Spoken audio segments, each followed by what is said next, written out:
Hello everyone and welcome to Cinderful Gaming. I hope you're all doing well, I hope you're all staying safe, and most of all, I hope you're all fighting that war against the Grey.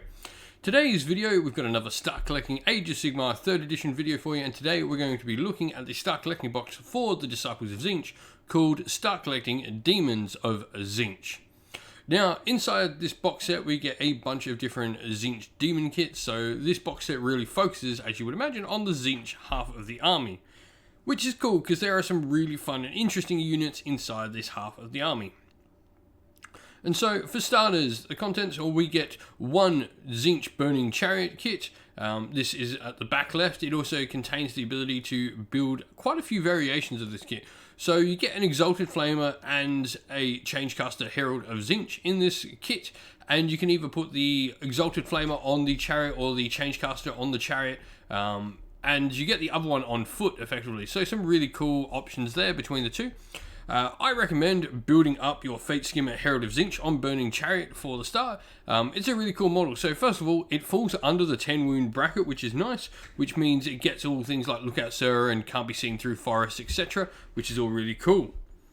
On top of that, it's got some really cool abilities. So you got the Arcane Tome, which is an ability where once per battle, when this model attempts to cast or unbind a spell, you roll 3d6 and remove a dice of your choice. So you get a really cool once per game supercast ability. It also is pretty cool against monsters. The Screamers there have a Sky Shark's ability where their Lamprey bites turn into D3 damage, and he's got 6 of these, which can be 4s and 3s.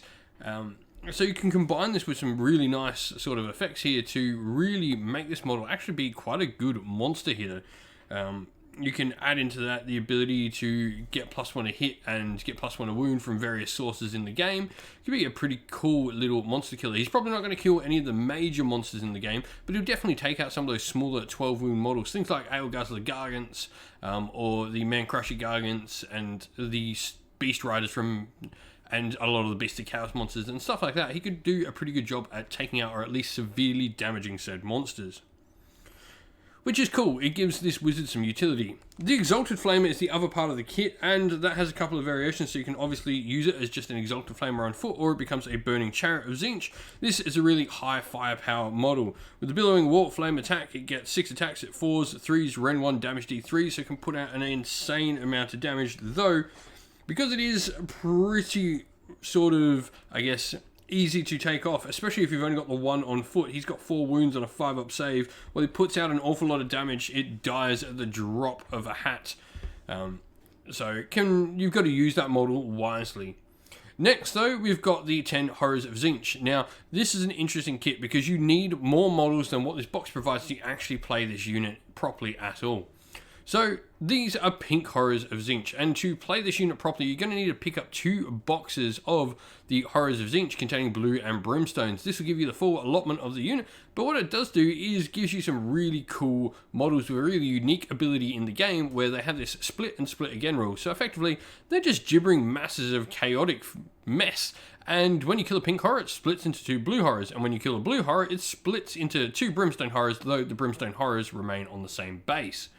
So, in effect, this unit of 10 horrors here actually has 50 wounds in total, because they have 10 wounds to initially kill, then another 20 wounds of blue horrors as they split into 2, and another further 20 wounds of brimstone horrors after that. This unit is an insanely good anvil.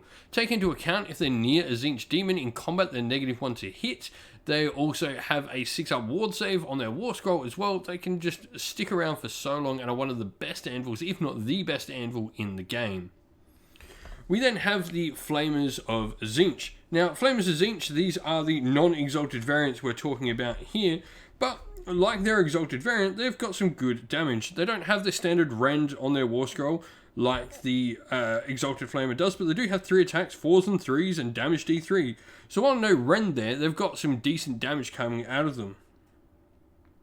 They've also got the ability to get +1 to hit when an Exalted Flamer is nearby, so they definitely sort of combo well. Sticking that Exalted Flamer near them, making them hit on 3s and 3s, just does a whole lot of damage. And so that brings us to our last unit, which is the Screamers of Tzeentch, a really fast-moving unit with 16-inch and fly. They've got their Lamprey Bite, which is 3 attacks at 4s and 3s, damage 1, and of course, like the Chariot, these turn into D3 damage against monsters, they also can do some mortal wounds as they slash past enemy units. So a really nice versatile unit to have in your playbook, and they give something different than not a lot of the other stuff in the army does. But now we've talked about all this content of the box set, and boy is there a lot to go through with this box set, but let's go look at the endless spells for the Disciples of Tzeentch army, and then we'll start looking at how we can expand this box set further.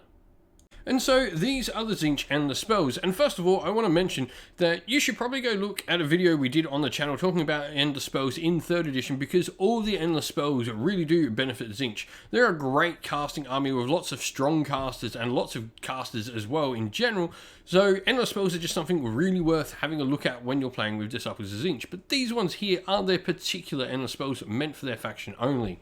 So for starters, we've got the Burning Sigil of Tzeentch. This is the one on the far right of the picture here. It's a non-predatory endless spell, and at the end of the movement phase, the commanding player must roll a dice, and you can do some effects based on a random sort of table. It can do anything from turning models into spawn to giving you some benefits and hurting your opponent. It's a little bit random, but a little bit fun as well. So a nice endless spell. We've then got the Tome of Eyes, which is a linked endless spell. This model can, when you've got it linked next to your model, it sort of means it floats around and sticks near that wizard. What this does though is it allows you to reroll casting rolls with the spell is on the table, and you gain the additional spell called the Parchment's Curse. Parchment's Curse just does a D3 mortal wounds, and depending on how many mortal wounds you do, it minuses your opponent's bravery based on them. So it can be a nice bravery debuff if you manage to get off a really good mortal wound output with it. The last is the Daemonic Simulacrum.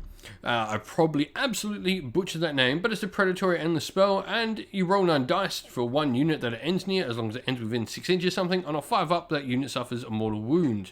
Wizards, however, suffer a mortal wound on a 4+, so it can do some decent damage, you know. 9 dice, 4+, you're realistically probably every second time doing 5 wounds, so you're going to pick off some 5 wound heroes that are little wizards, so it's a good endless spell to have in that case.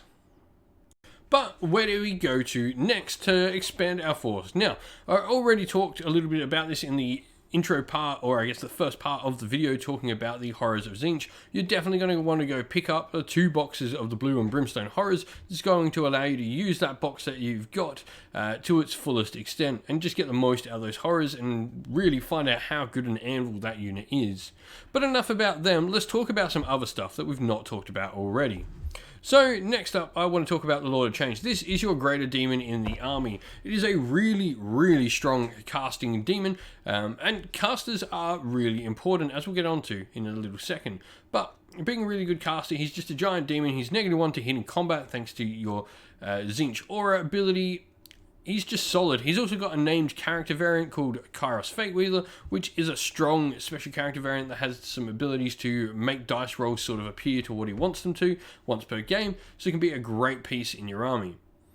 Now, looking at Tzeentch Wizards, I did say they have an important part to play, and whenever you cast spells on the table, or you or your opponent rather cast spells on the table, you generate fate points, which are your version of summoning points in the Disciples of Tzeentch faction. So having some wizards in your army is a great thing to do, because it just generates more summoning points, which in turn allows you to summon more Tzeentch demons to the table. And the last thing to look at is the Tzeentch Archknights. Archknights are your mortals that are not like bringing in Slaves to Darkness or Beasts of Chaos. There's some cool ones. Kharak Acolytes have a decent shooting attack, which they can buff up to get themselves to rend on, and they've got a nice little 6-up ward as long as they've got some shields in the units as well. You've got Zangor and Zangor Enlightened and Skyfires for some decent, more elite fighting troops. And you've also got quite a few different characters, many of which are most of your wizards, and also some cool combat monsters like the Ogre of Thaumaturge is a nice piece to have in the army as well. But now that we've talked a little bit about all these things that we can expand the army on, talked about endless spells a little bit and the initial box set, let's look at a little sample army list I put together to show you how you can build up an army using the Start Collecting Demons box set.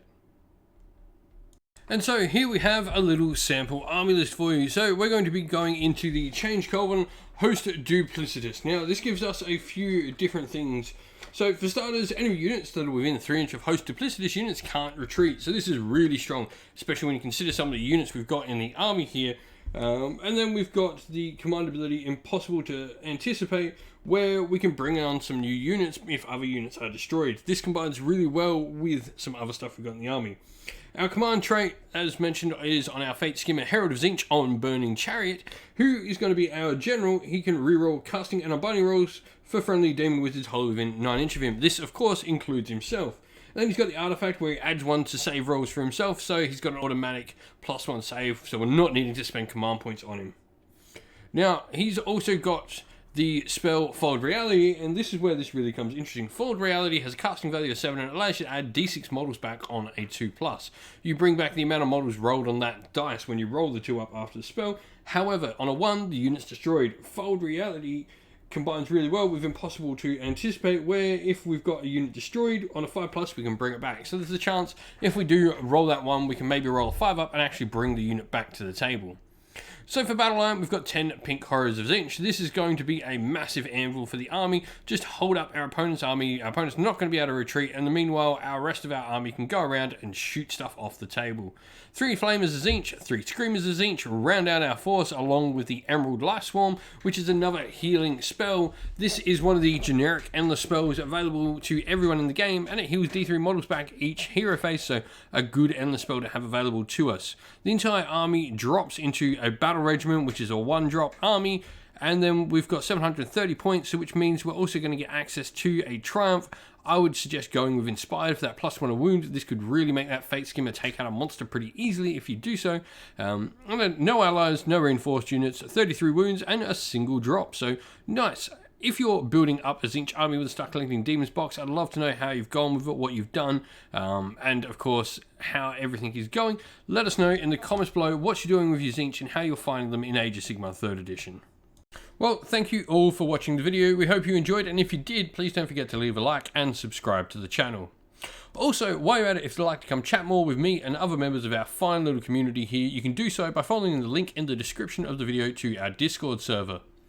And if you'd like to help support the channel in another way, you can do so either on Patreon or YouTube members, both of which are linked in the description of the video, as is a link to our Teespring store where you can purchase some merch to help support the channel as well.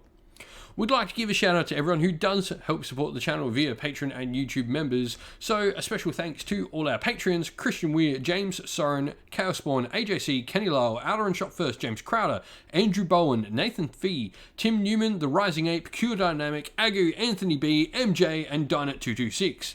And thank you again to all our YouTube members: Green Roots Gaming, Kenton Young, Steve T, The Real Zeop, Chris Wallace, Turai12, Vinny, Locke Lorick, Matt Mollim, Becca Kinski Groupie, and the Johnny84. I'd also like to give a special shout out to Lady Witchfox Art, who does all the fantastic art for the channel, and to Xmorphic, who does a fantastic job at helping run and do all the background work for our Discord server. Once again, everyone, thank you all for watching. Stay safe, stay well, and most of all, keep fighting that war against the Grey. Ciao for now.